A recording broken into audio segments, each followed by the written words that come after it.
I'm going to do my little shorty. These are the really short poems of Regie Cabico. This poem is called There's No Place Like the Ghetto, or If Tracy Chapman Sang Judy Garland Songs. We're off to see the wizard, the wonderful Wizard of Oz. And if he is a wizard, then we could move out of the shelter.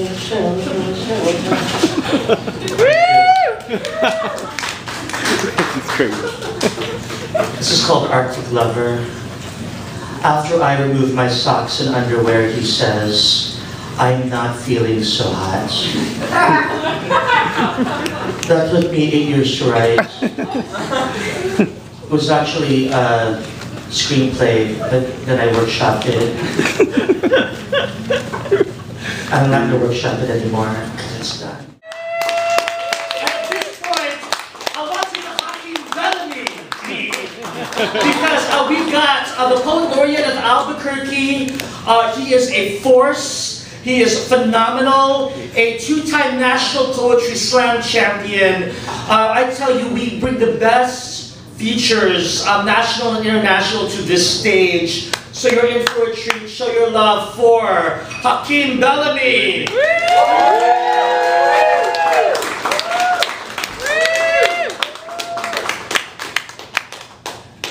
What up, Busboys and Poets? How y'all doing? It's good to be here. It's been a crazy journey to get here. I was here in D.C. in June with my really good friends and mentors, partners in crime.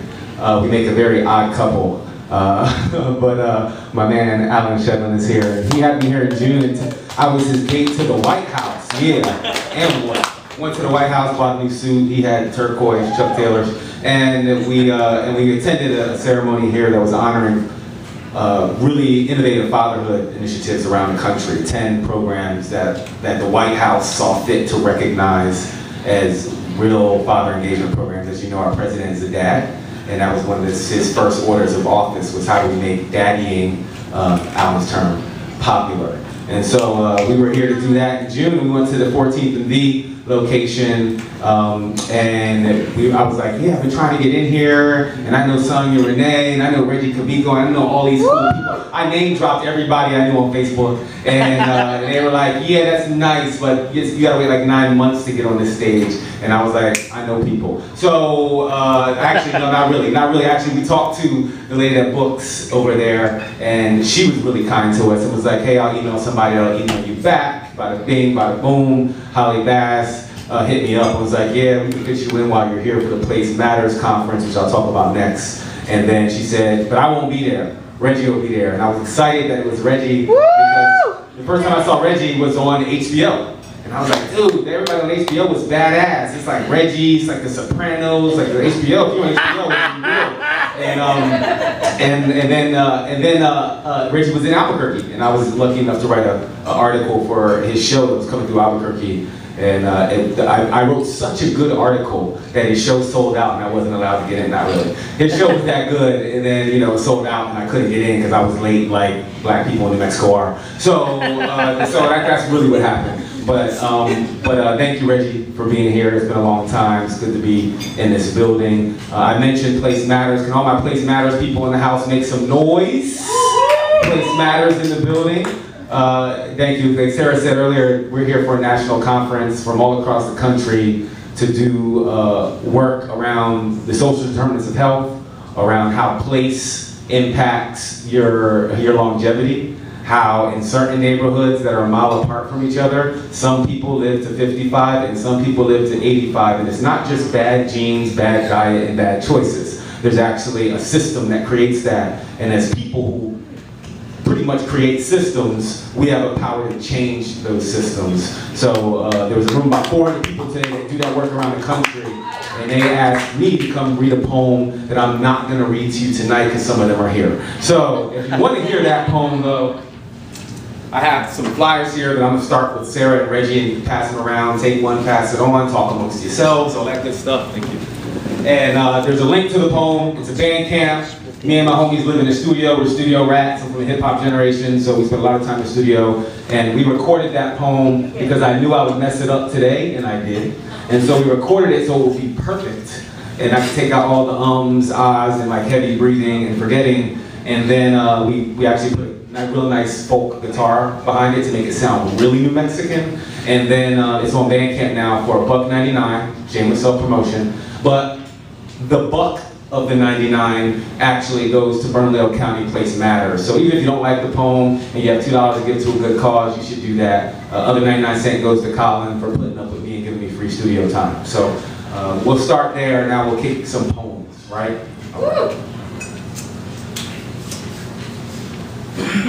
I got a bottle for a microphone, you hear it in my flow. I got a cave for an audience, you hear my echo. Repeating every single lyric from the bottom of my soul. I can rock it for a stadium or rock while I'm alone.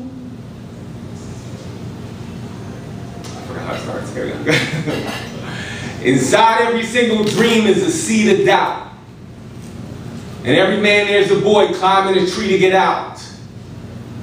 And every woman is a girl with a gun in her mouth.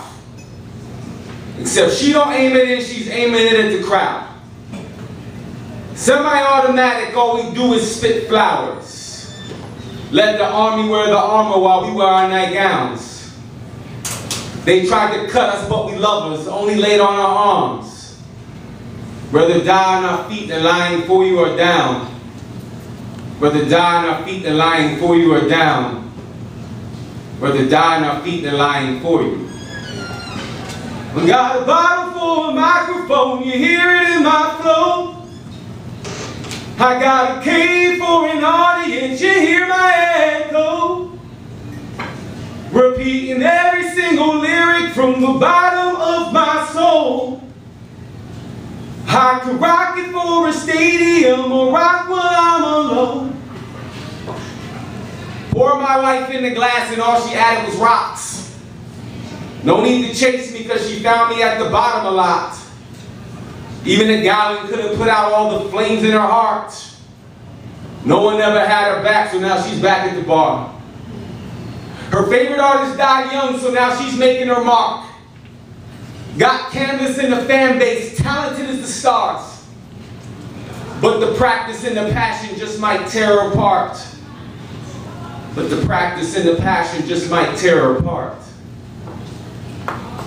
I got a bottle for a microphone, you hear it in my flow. I got a cave for an audience, you hear my echo. Repeating every single lyric from the bottom of my soul. I can rock it for a stadium or rock while I'm alone. Never did it for a girl, I never did it for them. Nothing to prove to my enemies and not to win friends. Before poetry was music, my beginning and end. Never thought I'd make it famous, no, not even pretend. Be careful what you ask for when you're making a wish. I'm shooting past the constellations and I hope I don't miss.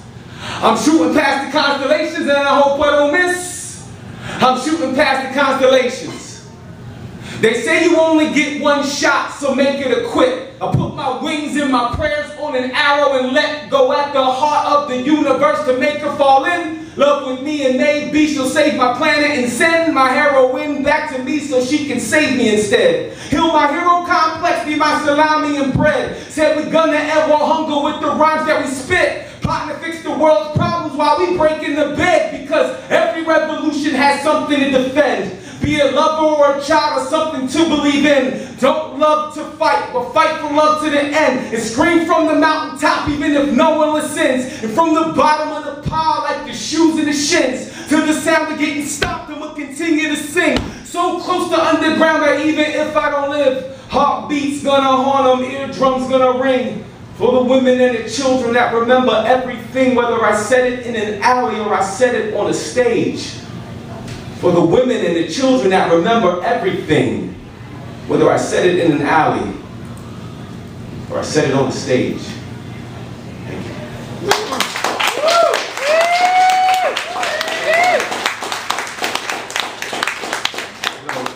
Political manifesto love song, based on a true story. Love is love, whether it's with, I don't know, your son's mother, or whether it's with our country, which is a really love-hate relationship sometimes, or our love with our movements and our people in our movements that we love most of the time. So, that's a love song about all of that, right? So, this trip is very melancholy for me for a huge reason. My grandmother, my mom's mother, passed away on Friday. And today was the funeral and I was here. And I was here for two reasons. I was here because my parents really respect what I'm doing now, even though when I left engineering school to become a poet, they wanted to kill me. Like, that's not very smart. and now they really believe in what I do. And my mom thought it was really important that I be here because the really nice people at the Joint Center for Health paid a lot of money for me to be here. And she said that's what my grandma would have wanted. And I saw my grandma in December. That was year 6 of her second cancer. And I'm here because of that, but I'm also here because I really feel like what is important, what the work we're doing today, is going to help other people's grandmothers be around longer. And I think that's a cool legacy to be part of. And then I'll be seeing my mom tomorrow to spend time with her, because I'm a mama's boy. So I wrote this for my grandma on the plane ride here. You guys are the first audience I'm sharing it with. And it's called Make and Model. Sarah was right about the light. Hold on, let me turn this way. Okay.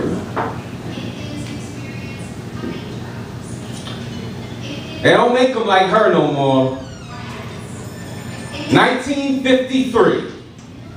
Dukes in a quarter. Back when $1 could get you a gallon of whatever. And menthol was $5 a carton. She was smoking. Virginia Slim. As either one of her baby fathers, she was sort of a big deal. Never over $1.60, but still big mama. Big enough for me to spend a womb of summers inside of her and still hear her heartbeat on my lady monitor. Everything sounds like her. Postpartum. The hum of June bugs in her voice. She buzzes like power in a dark room. I can feel her on the of inhaled cigarette, like a lighthouse in a quiet room, like a muted television. She still sounds like simmering, a crock-pot symphony of bullfrogs and crickets in a Carolina field. The muffled cacophony of conversations in the kitchen, just like my mom, every time on the other end of the line, she sounds like she has gravel in her voice, like a slow-moving vehicle with no plates that none of us recognize, crunching down the one-way in, one-way out street of her daddy's land and coming to a full and complete stop at her door. Finally silence. The new models don't even sound like they are running when they are running, which leaves me wondering, how do they then know when they are out of breath? Ida was a Model T, not perfect, but the first. From an era when widowers were still witches, she'd be quick to have a bumper sticker that says, "My other car is a broom." The prototype. A few short decades after we stopped believing that there were real horses under the hood and motor vehicles were magic, you could still smell the gunpowder in her laugh. And though she made a craft out of making meals out of moonlight and moonshine, the only spell she ever cast was making great women out of thin air. As we line up to pack her legacy into tobacco rolls, she is my southern comfort.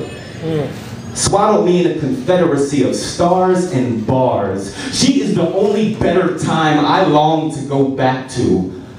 A simpler time, when cars were cars, and mothers were moms, and beauty was make and model.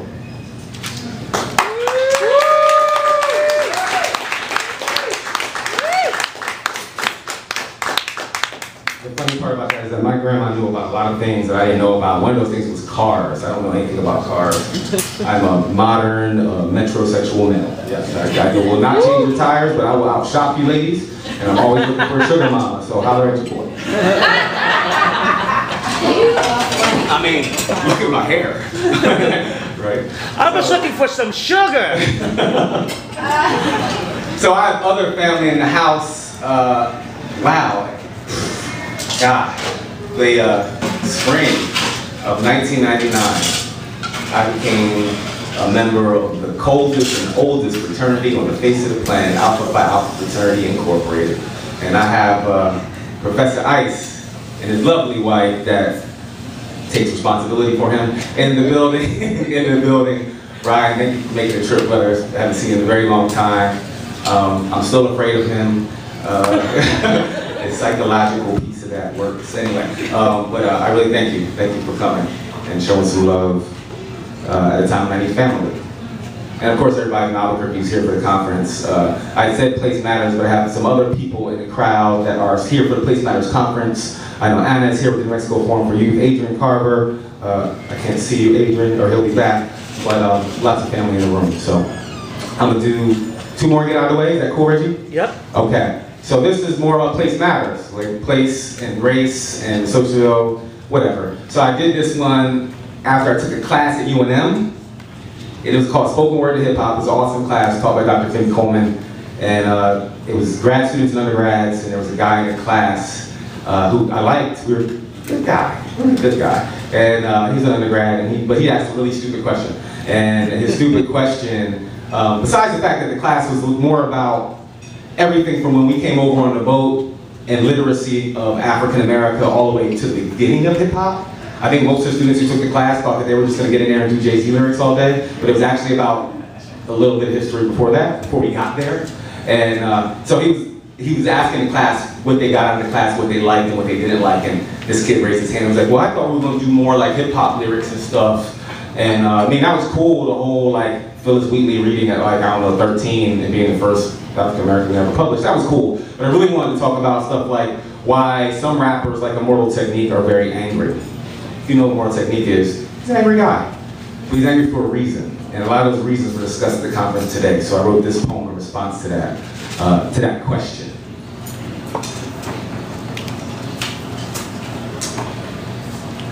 He raised his hand and said he didn't understand why rap artist Immortal Technique was so angry. And I've got questions asked me before, and then questions began looking like answers, like, why do the inner city kids ice grill instead of grin? As though all their problems could be solved by an enlightened household and positive thinking, not by correcting the socioeconomic status of oppressed people instead of corrections of oppressed people. Jobs 3 times less likely to hire black males than whites, and that's just McDonald's or Foot Locker. And those who ask these questions would feel a sense of accomplishment by giving a young urban youth the chance to rock those zebra stripes. In a store full of icy white nights, surely you can find some bootstraps to pull yourself up by. On a dying wage, most kids rather die than get paid. Same question asker had the audacity to say, hey, why y'all kill each other over sneakers anyway? Maybe because back in the day, y'all wouldn't let us wear anything but soft shoe. Because Mark Twain is such a great American writer. And Huckleberry Finn is both a tragedy to me and a comedy to you, but mandatory for everyone to read in junior high school. As horrific an institution as slavery, oh, they were just products of their generation. Well, then this is just a product of that generation. Gangster repertory instructions in our multicultural classrooms, full of colorful language but lacked truth. Lesson plans from Goodfellas, Scarface, and gangs in New York that teach them about immigrants, Plymouth Rock genocides, and John Smith forcing himself on an underage papoose. And while we're scaring them to death in the schoolhouse with textbooks that actually have a spine, show them 9 dead during the holiday shopping season, Omaha, Nebraska, Cornhusker eating white guy, just like you, teacher. Teach the kids what it'll do to their dreams when it only seems to be them they see on the nightly news. Imagine the nightmares they have for homework every night, and the extra credit is waking up to a nightmare too, but they should just be happy to be alive, right? They ice grill stoic and animate frowns because the lower they're oppressed means the more they're down. Frankly, we've been made the coon smile so long the atrophy muscles in our black face don't work so well now, boss. So checking on your mama's bottle or Uncle Ben's rice, the answer was in his question when he asked, well, why do black people spend their whole life savings on ice? Maybe because you make us believe worth is acquired, not God-given.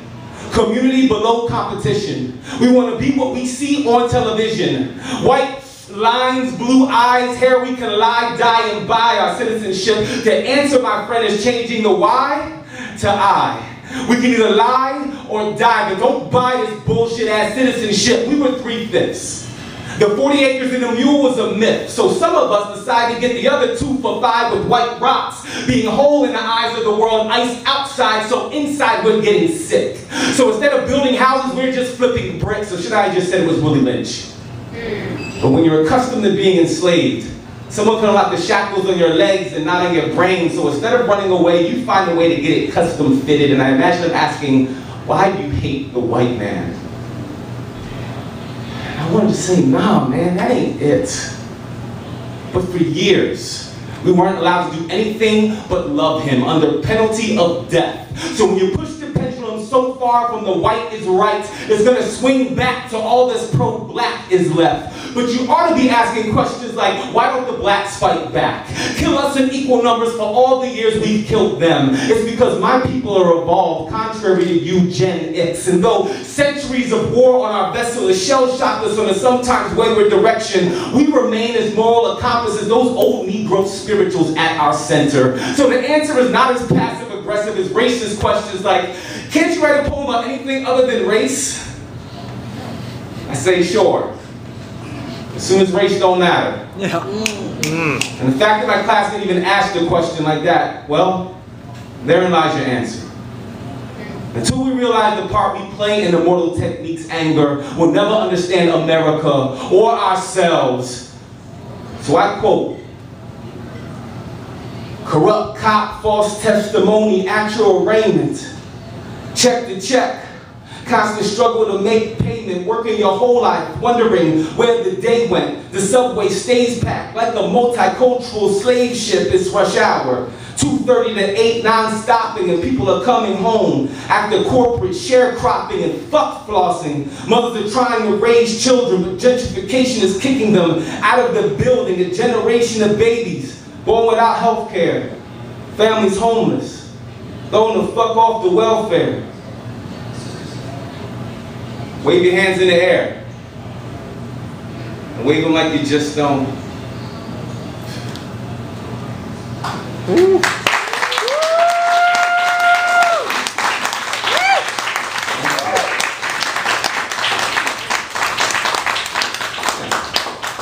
Sometimes I do our phone cases and it goes over well, and sometimes it doesn't. So. How much is your CD? How much is my CD? I'm glad you asked that question, Regie. Regie Cabico, keeping poets and their children fed. Give it up for Regie Cabico. My CD is $10 or any love offering that you have, so I don't have to take them back and pay for another bag on the plane home. So that would be nice of you. And then if I run out here, we can be in touch and I can send you links to downloadable stuff because that seems to be the more sustainable way in the future. And it's on iTunes and Amazon and every place fine music is downloaded. So. Last one for this portion. Thank you so much. You've been a lovely audience. You look lovely. You smell lovely. It's a lovely place. Thank you. Teacher poem for Brian. It's called Art of War.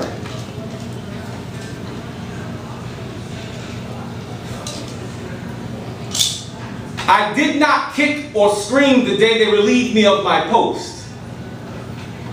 The Museum of Handmade Artwork hung shivering on the meat locker-like walls of this hallway, gasped at me.